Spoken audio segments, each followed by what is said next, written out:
Behold the harmony of heaven and earth, where every breath is a prayer. They're simmering with frustration, unable to tear their gaze, or their thoughts, away from you, baffled that someone like you could slip through the cracks of their rigid world. What you triggered in them wasn't a mere disturbance, but a profound revelation, as if you'd ignited a spark in a long empty chamber. Now they teeter between astonishment at your defiance of their strictures and a magnetic draw to the force you wield. After encountering the elemental force that is you, nothing in their world remained intact, and now we chart the threefold upheaval stirring within their psyche. First, their once unyielding convictions splinter like brittle wood succumbing to a slow, unrelenting flame. Next, a long-stifled inner reawakening surges forth, reminiscent of seeds breaking through frozen earth at the first hint of spring. Third, beneath every gaze you exchange, a silent clash of values rages, as their old doctrines wrestle with the fresh impulses you've released. These three upheavals intertwine and reinforce one another, leading them toward a revelation that will forever redraw their understanding of self, and by extension, their place in the cosmos. They witnessed the collision between your raw authenticity and the fragile facade they'd spent years assembling. Deep within them, a dormant truth stirred, one they'd long since buried beneath layers of conformity. But this moment wasn't an isolated spark.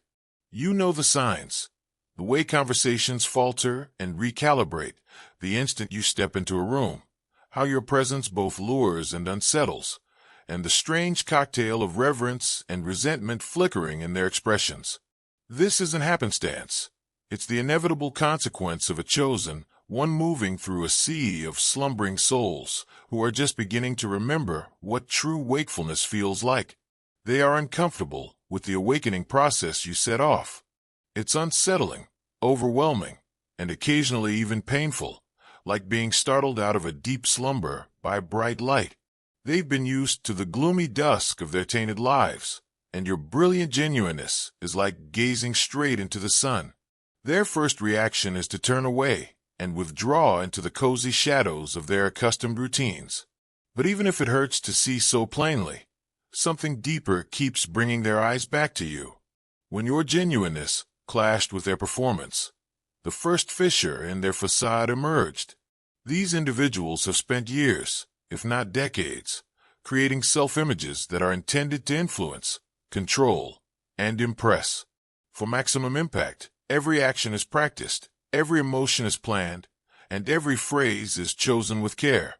After that, you showed up with a naturalness that revealed their entire performance to be nothing more than a lavish costume party in which everyone forgot they were wearing masks. Yellow heart if you feel the divine love. Now is the time to share. Click the Super Thank You button on YouTube to contribute $50 or more and help us spread God's blessings. What you do is being watched and serves as a seed, and in the future it will come back to you a millionfold. You didn't make a big splash or use loudness to draw attention to yourself. Rather, it exuded a subdued power that reduced their most vociferous statements to murmurs.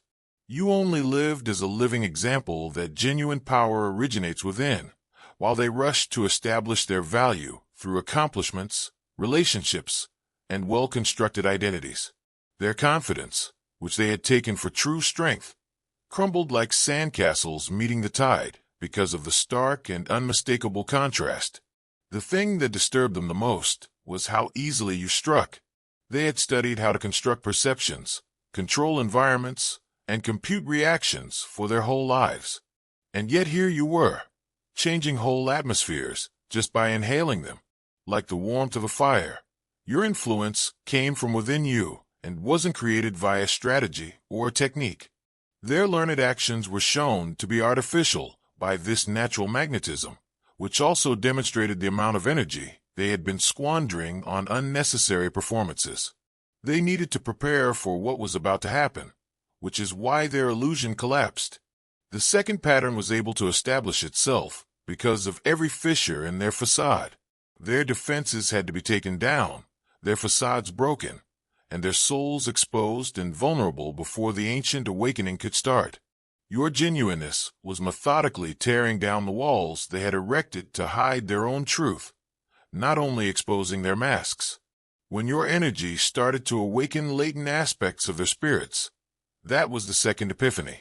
To fit into a society that values conformity above truth, they had methodically suppressed these parts of themselves. A version that previously had audacious dreams, intense emotions, and faith in possibilities beyond the ordinary existed deep within each of them. These buried selves vibrated with recognition and longing as your presence served as a tuning fork. It wasn't a peaceful awakening. Your energy surgically sliced through the spiritual scar tissue that had formed around these real selves from years of suppression.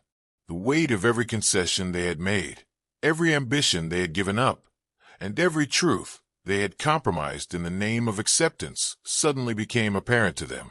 Compared to the person they recalled being before the world taught them to shrink, the person they had become felt alien. An unexplainable fixation with you was the outward manifestation of this interior turmoil. They started observing your every action in an attempt to figure out the magic recipe that kept you so steadfastly true to yourself.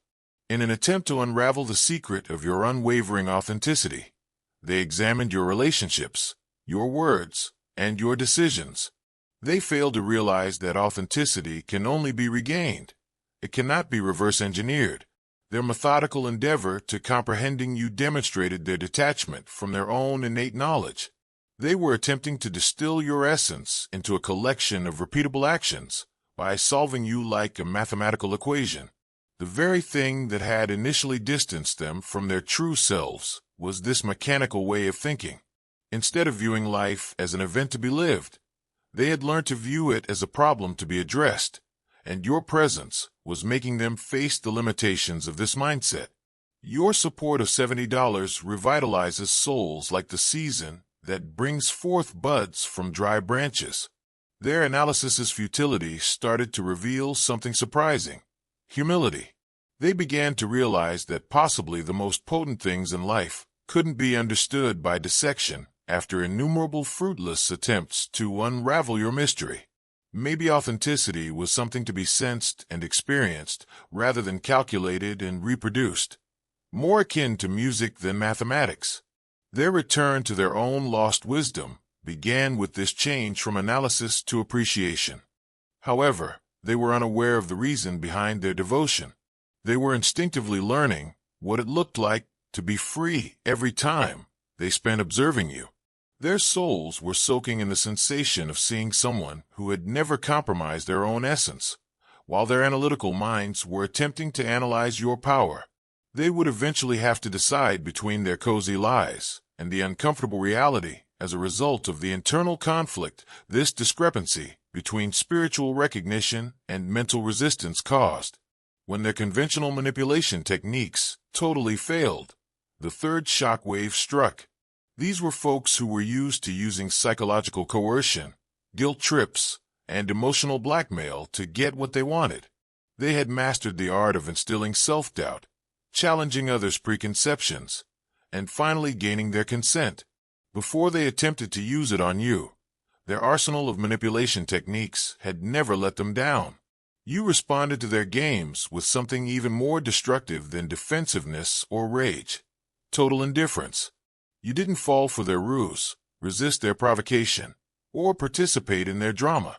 Rather, you watched their strategies with the disinterested curiosity of a scientist researching recurring patterns of behavior. Your inaction was enlightened rather than frigid. You were no longer in need of proving yourself to those who could only comprehend domination as a means of gaining power. They experienced a severe identity crisis as a result of their control systems failing. What did it say about their apparent authority if they couldn't control you? Were they possibly not as advanced as they thought, since their typical games didn't work on you? As they came to the realization that they had only ever felt powerful because they had been choosing weak targets against someone who was acting from true strength rather than compensated weakness, the foundation of their self-image started to crumble. Not only were their tactics ineffectual, but they were also shamefully obvious. The pattern of spiritual warfare underwent a significant shift when their manipulative strategies failed. They were forced to face the fact that their power had always been borrowed, stolen from others who hadn't yet mastered energy protection when they were unable to control you. Not only did your immunity to their games keep you safe, but it also made their authority seem illegitimate.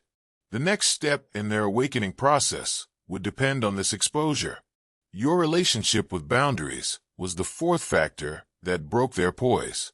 You regarded your boundaries as holy ground, but they had learned to compromise, bargain, and soften their lines in an effort to gain favor or acceptance. Your no was a whole sentence that changed the course of the entire conversation, not a place to start a negotiation. Your boundaries were established out of hard-won wisdom and an unwavering sense of your own value, not out of fear or insecurity. Dove, brother and sister, everything done in faith is returned in God's abundance. You can donate $100 using the Super Thank You button and be part of this divine call. If your roots are connected to Him, your fruit will be blessed. They rarely approached such barriers, but when they did, they encountered an immovable force. Your boundaries were natural rules in your own cosmos, not recommendations or preferences. Even approaching your borders felt risky, since the energy surrounding them was so well-defined and completely non-negotiable. This was the calm assurance of someone who has learned to respect their own holy place, not the brittle defensiveness of someone guarding wounds. How far they had strayed from their own center was evident in their awe at your boundaries. It felt almost unnatural to them to come across someone with unwavering standards, because they had become so used to having flexible boundaries and conditional self-respect. Their idea that limits meant isolation and strength meant harshness was refuted by your capacity to uphold your integrity while staying open-hearted. You proved that the most effective borders are those that provide protection, not by excluding everything, but by making sure that those things that are most beneficial to you are permitted entry. They were unable to resist taking in the self-respect lesson that your boundaries provided. They recalled what it was like to have values worth upholding each time they saw your composed unwillingness to lower your standards. They experienced the pain of their own renounced beliefs each time they witnessed you upholding your integrity in the face of adversity. Your boundaries were teaching kids what protection looked like, in addition to keeping you safe. When they discovered you were using a completely new paradigm, that was the sixth disruption. You appeared to dance to an inner beat they were unable to hear, while they navigated the world based on conditioned reactions and taught social norms. Your timing contradicted their grasp of strategy. Your priorities didn't align with their ideals, and your decisions didn't make sense. Playing by rules written in a language they had never mastered seemed to be the norm. Their contacts with you were severely confused by the disparity in operating systems. They were always attempting to guess what you would do next, and they were shocked by decisions that appeared almost magical to them but made perfect sense to you. Their basic assumptions about how life functions were called into question by your capacity to keep composure in the face of enormous storms, to find serenity in circumstances they considered chaotic, and to hold on to hope when all they saw were barriers. They failed to realize that you were acting out of trust rather than superior knowledge or sophisticated plan. You had learned to align yourself with forces greater than your own will, while others were caught in cycles of control, manipulation, and concern. You were rendered powerful in ways they couldn't understand by this alignment, not passive. Your actions had far-reaching consequences that were beyond the scope of strategy alone, because they were driven by the momentum of truth and authenticity. Their faith in their fear-based tactics started to crumble due to the paradox of your trust-based approach. They saw how effortlessly you overcame obstacles, making their tense efforts appear pointless. Your example implied that wisdom was more potent than cunning, that cooperating with natural forces was more effective than opposing them, and that the only way to maintain control was to surrender to the truth. These ideas posed a challenge to the fundamental basis of their acquired survival skills.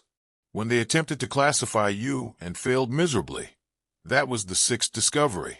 What you stood for had no place in their meticulously structured mental file system, which was divided into boxes for various personality types and predictable relationship dynamics. Their typical classifications of friend, enemy, ally, or threat didn't apply to you. You were someone who was both friendly and untouchable, soft and immobile, open and impenetrable, a realm they were unaware existed. Long after your contacts were over, they continued to experience cognitive dissonance as a result of their inability to classify you. They discovered that they were thinking about you at strange times, attempting to solve the enigma of your presence, which was always shifting. You grew more complicated the more they examined you. The more they attempted to simplify you, the more they saw how incomplete their knowledge had been. Your contribution of $35 starts a movement that is not only material but also spiritual. When you sow, God begins to water. Their infatuation with classifying you exposed their intense desire for understanding and control. They would be able to anticipate your conduct and create suitable coping mechanisms if they could determine your exact personality. However, you were more than their psychological profiles, their taxonomies, and their perceptions of what was feasible in human connection. You were a living example of how people may be more powerful, more genuine, and more complex than their narrow perspective permitted. Their urge to divide things down into smaller, more controllable bits was being undermined by your opposition to their classification efforts. They were compelled by your complexity to broaden their perspective on the potential of human nature. Their drive to make everything fit into tidy, predictable categories, their either/or mentalities, and their binary thinking were all challenged by your multifaceted presence. Their conceptual framework was being expanded in order to prepare them for insights that their previous ways of thinking were unable to accept. Your relationship with conflict was the source of the seventh wave of disruption. You provided presence when they were looking for drama, and transcendence when they were looking for retribution. Instead of matching their intensity or intensifying the situation, your response to their provocations was to function from an entirely different frequency. This strategy not only deflected their attacks, but also rendered their whole hostile stance absurd. There was an odd void left by your refusal to participate in their favored method of confrontation, giving them nowhere to vent their rage. As you stayed calm and unperturbed, they found themselves shadowboxing with their own projections. This was mastery of conflict, not avoidance of it.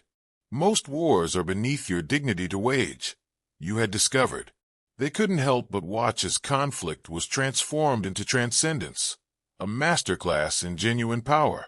You showed that genuine strength is not in winning battles, but in knowing which ones are worth your attention each time they attempted to drag you into their disarray. Your selected engagement was motivated by intelligence rather than fear. You were now able to discern between disputes that would only lead to greater misery and those that could lead to growth. Rewriting their perception of power and weakness was your method of resolving conflicts. They had thought that power meant dominance, that strength meant retaliation, and that someone else had to lose in order to win.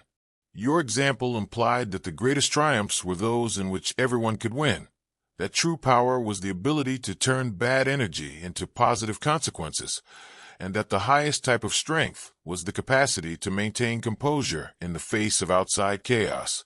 The eighth shock occurred when they tried to undermine you via sabotage, rumor, or criticism, and saw their attempts fail miserably. Each arrow they aimed at your reputation appeared to bounce back, revealing their own personality while inadvertently strengthening yours. Their covert character assassination tactics turned into unintentional advertising for your honesty.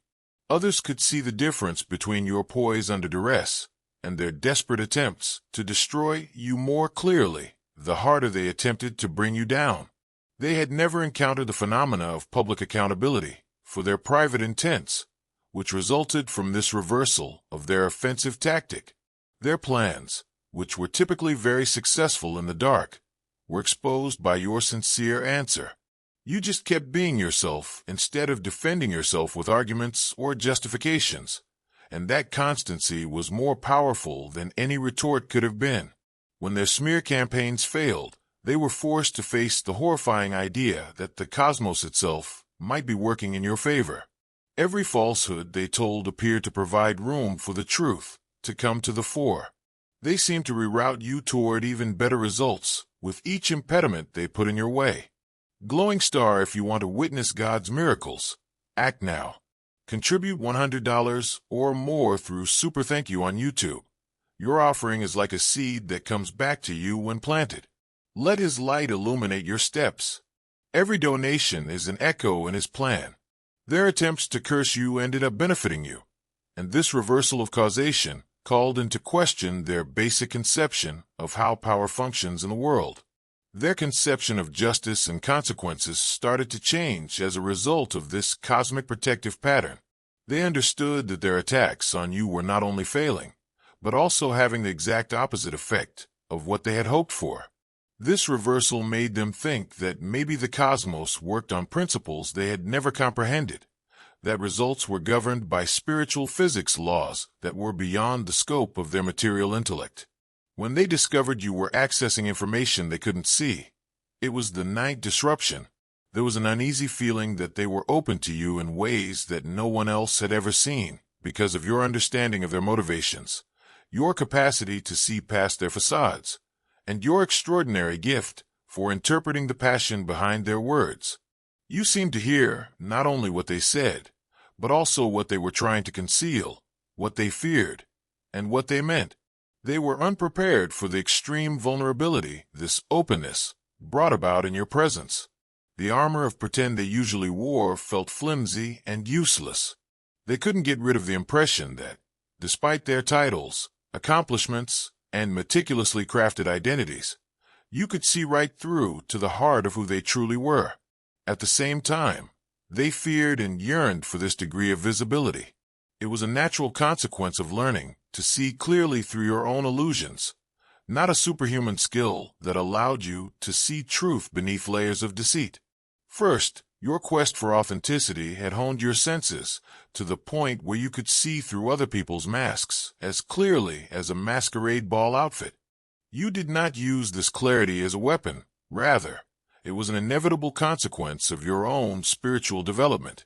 However, your keen observation of them also awoke their most intense dread of being seen. They had expended so much effort concealing their alleged shortcomings, their weaknesses, and their true wants that being noticed felt both like coming home and like being in the spotlight while nude. They were always moving around you due to an internal tension caused by the duality of wanting the truth and being afraid of being fully recognized. Your relationship with time and timing was the 11th factor that upset their balance.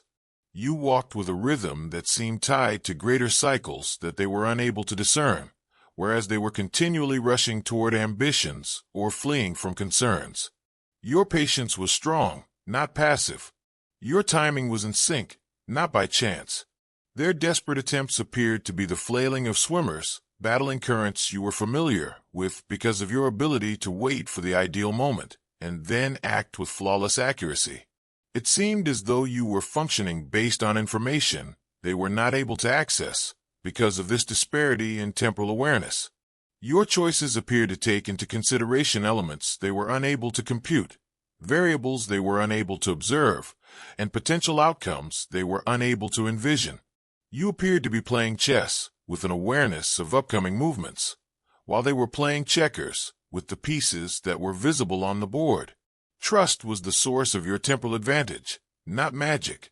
You had come to trust the process, your instincts, and the idea that the right thing to do at the right moment would lead to the right results. Because of this faith, you were able to move with such efficiency and grace that their tense efforts seemed pointless. You had learned that working with the timing of nature was much more effective than creating a sense of haste. They started learning about the rhythm of manifestation from your timing expertise. They saw you start projects when the energy was favorable, sow seeds and wait for the proper season to harvest them, and take action when it felt like the universe was working in your favor. Your example implied that success was about embracing the current of potential rather than trying to force results, and that life had a natural flow that could be acknowledged and respected. Their realization that you stood for everything they had sacrificed to fit in was the 12th shockwave. It was like seeing a little version of themselves before the world taught them to be small. When they looked at you, you represented the aspirations they had given up, the bravery they had given up, and the genuineness they had exchanged for approval. Your presence served as tangible evidence that they had made needless sacrifices and that there was a different, more appealing way to be. They were ill-prepared to handle the complicated mixture of inspiration and anguish that this realization brought about. A part of them wanted to applaud your example and use it as inspiration to change themselves. Another part of them despised you for exposing their concessions and making their decisions seem like betrayals of who they really were. They were thinking about you all the time because of the emotional turmoil caused by the conflict between envy and admiration. You made them face the cost of their own tolerance to other people's constraints by refusing to compromise yourself for their comfort. They recalled instances in which they had twisted their own truths whenever they witnessed you standing firmly in yours. They experienced the pain of their own dimming each time they saw your refusal to let your light fade. You were merely living evidence that other options were there. You weren't attempting to make people feel guilty about their decisions.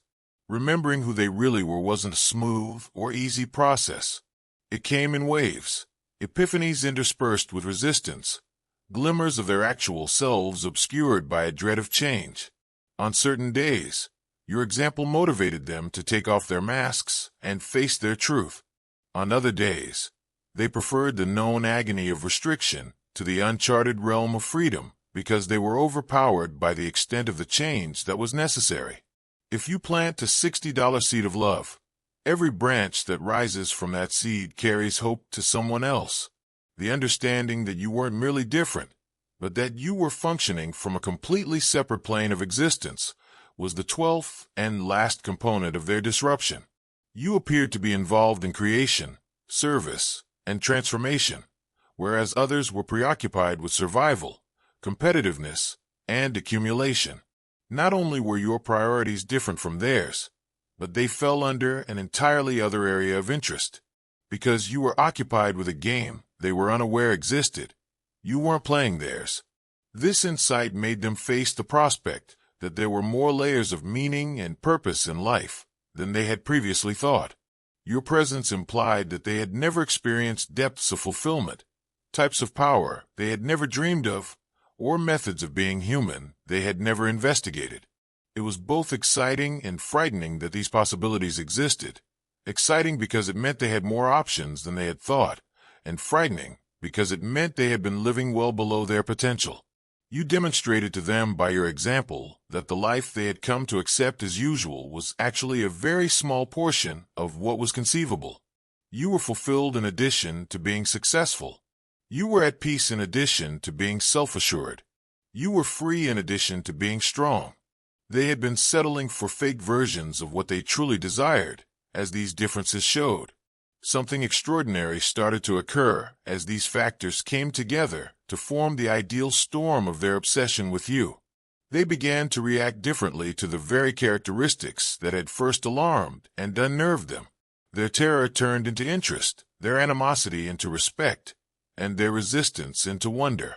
They understood that you were their teacher, not their enemy, demonstrating to them what may happen when someone chooses growth over comfort, truth over strategy, and sincerity over approval. This marked the completion of the 3 patterns that had been developing during their time with you. Their true identities had emerged as a result of the dissolution of their illusions. They were worn out and had given up the spiritual war they had been fighting against truth. Their contemporary resistance had finally been overcome by the age-old wisdom you carried. In a moment of profound realization, all 3 patterns came together. They had been battling for their own freedom.